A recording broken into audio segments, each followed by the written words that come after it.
Hey, this is Sean Stahl with R&T Calls, and we're going over Short Read 101, and this is actually step 3 in the process of learning how to master a short read goose call.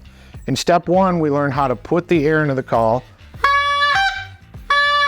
and in step 2, we learn how to add voice inflection by adding a little bit of vibration in our vocal cords, so it's now step 3, we're going to add our hands into the call to help manipulate the sound, get deeper tones, get goosier tones, and to be able to push the sound in different directions. So it'll be like this.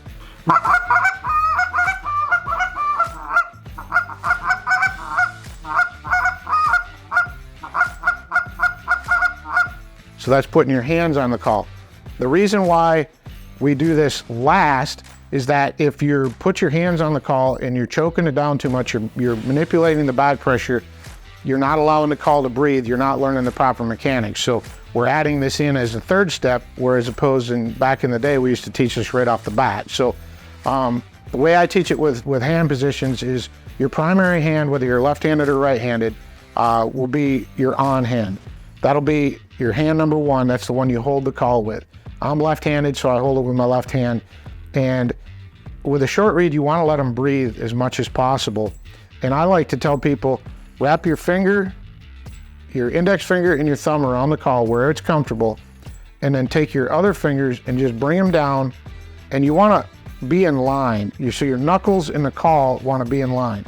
Now there's some sounds you can make in advanced stuff, and you can start manipulating your hands and going off to the side and doing some crazy stuff, but for most of the sounds you're going to make, you want to be able to draw a straight line down your knuckles and down the call.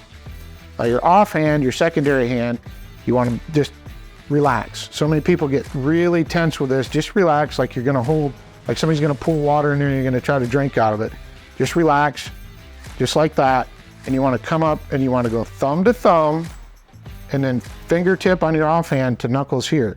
It's going to create a chamber just like that. Now notice there's a lot of gap here. I'm letting this call breathe a lot, because if I choke it down too much, it'll do this. And it won't make a sound, and that's why we teach this step last. So you want to let this call breathe.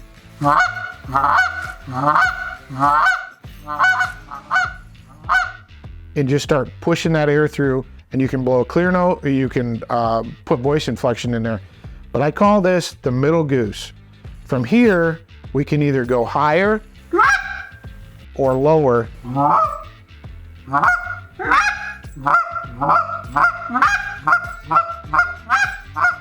What you're going to end up doing is, that's your middle goose, that's your check goose, the one you can always come back to. You can go deeper, you can go higher.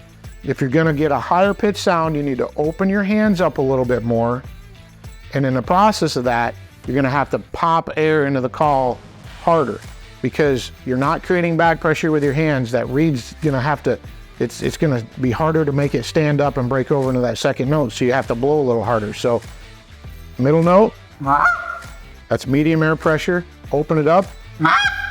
You got to blow a little bit harder into the call to make it pop over. And then if you want to get deep, you'll roll the offhand forward, and it's going to muffle the sound a little bit, and you're going to blow less forward air pressure.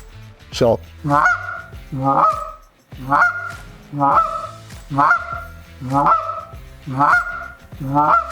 and when you get started with this, don't try to be fast with it.